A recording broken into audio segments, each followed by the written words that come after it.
Everyone, welcome back to another new Sunday video on we the vagabond. আজকে সানডেটা একদম বাজে, কারণ হচ্ছে যে সকাল থেকে এত মেঘলা করে আছে। বিকেলবেলার প্ল্যান্স এখনও অবধি কিছু জানি না। বোবোর পরীক্ষা শেষ হয়ে গেছে, আর কারেন্ট সিচুয়েশনের জন্য মন একদমই ভালো নেই। হোপফুলি খুব তাড়াতাড়ি we will get hour justice back, but আমাদের তো চলতেই হবে, কারণ এইটা ভুললে চলবে না। যতদিন না বিচার হচ্ছে ততদিন আমাদেরকে একজোট হয়ে থাকতে হবে। আশা করি সঠিক বিচার খুব তাড়াতাড়ি আসবে, এবং এই আশাটা কোনোভাবেই দমতে দেওয়া যাবে না। তো এখন আমরা back to our daily schedule. আমরা এখন ব্রেকফাস্ট দিয়ে স্টার্ট করছি। চলো দেখতে থাকে কি ব্রেকফাস্ট করলাম।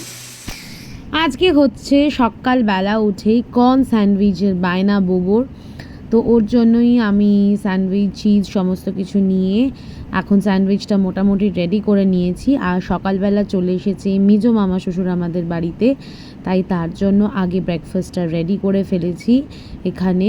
আর এরপরেই প্রসেনজিতের ব্রেকফাস্ট, অ্যান্ড দেন মেজো মামার জন্য একটা সুন্দর দেখে ডিমের পোচ। কি সুন্দর দেখতে হয়েছে। রান্নার মধ্যে অলমোস্ট সব রান্না হয়েই গেছে, আমার ভাগের অল্প কিছুই রান্না পড়ে আছে। তো এখানে লাল শাক ভাজা হচ্ছে। আর দেখো আরেকটা জিনিস, তালের বড়া করবে শাশুড়ি মা, আর তারই প্রস্তুতি শুরু হয়ে গেছে। নিজে হাতে একদম তাল ছাড়িয়ে সুন্দর করে তাল মেরে তালের বড়া তৈরি হচ্ছে, আর এই হচ্ছে তার প্রসেস।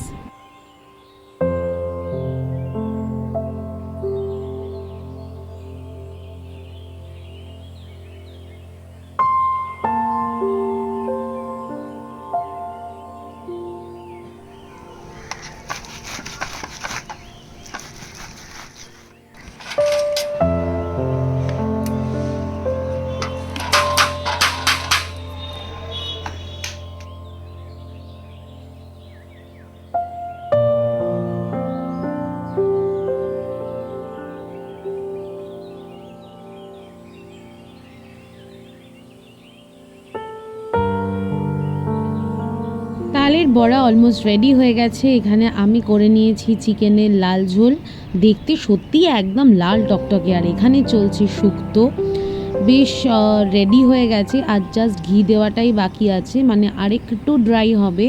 আর এই হয়ে গেছে আমাদের শুক্তো রেডি, বেশ ইয়াম্মি খেতেও হয়েছিল। আর এই হচ্ছে বোবোর ট্যাংরা মাছ ভাজা। বাকি আইটেম তো হয়েই গেছে। এখানে এবার বিকেলবেলা খাওয়া দাওয়ার পরে ঘুম থেকে উঠেই দেখি মা করে ফেলেছে তালের বড়া, একদম রেডি। দুপুরবেলা খাওয়া দাওয়া করে ঘুম হয়ে গেছে, আর এখানে বউ কন্টিনিউ দুষ্টুমি করেই চলেছে, কিছুদিন নাকি ভিডিও করতে দেবে না। তো ফাইনালি আমাদের তালের বড়াও খাওয়া হয়ে গেছে। এখন আমরা বেরোচ্ছি রবিবারের ঘোরাঘুরু করতে। বেশি দূর তো যাওয়া হবে না, কারণ অনেকটাই মেঘের অবস্থা বাজে। তো চলো রেডি হয়ে দেখাচ্ছি আবার আমরা কোথায় যাচ্ছি সানডে। লং ড্রাইভে যাব, আর তারই আনন্দ নিয়ে বেরিয়ে পড়েছিলাম, কিন্তু মাঝ রাস্তাতেই সাধলো বাদ। যাওয়ার কথা ছিল, কোথায় যাওয়ার কথা ছিল? কি কিনেছিস তুই জামার সঙ্গে ম্যাচ করে? হ্যাঁ হ্যাঁ হ্যাঁ। কি বাবা, বৃষ্টির জন্য সেরকম আর কোথাও যেতে পারেনি। আর এইটুকুতেই বোবো ভীষণ রকমের খুশি। আর ওর ফেভারিট চলে এসেছে আমাদের লাইফে, এত লাইফ হয়ে গেছে। সাবওয়ে থেকে একটা স্যান্ডউইচ স্পেশাল, আর চলে এসেছে একটা কোল্ড ড্রিঙ্ক, যেটা ওর খুব পছন্দের। আর আমরা পৌঁছে গেছি আমাদের পছন্দের জায়গা গৌতমসে। তো এখান থেকে আমরা নিয়ে নেব ফিশ ওরলি, আমাদের ভীষণ রকমের একটা ফেভারিট আইটেম। রাস্তায় তখনও বৃষ্টি মাঝারি হচ্ছে, আর আমরা যতক্ষণ খাবার তৈরি হচ্ছিল নিয়ে নিয়েছিলাম কফি, কারণ কফিটা বেশ ভালো। তো এখানে গৌতম থেকে খাওয়া দাওয়া করে এবার আমরা বাড়ির পথে বেরিয়ে পড়েছি।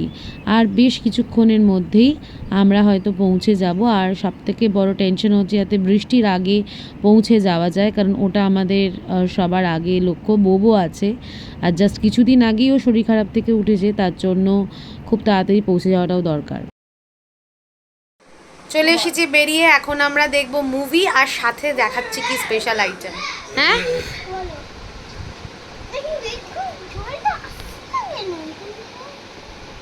রাত্রিরে দিনের আজকে ছাদে করা যায়নি, প্রচণ্ড বৃষ্টি হচ্ছে, মানে পুরো সাদা হয়ে গেছে বৃষ্টিতে। তো আজকে সানডে ছোট্ট ব্লগটা এখানেই শেষ করলাম।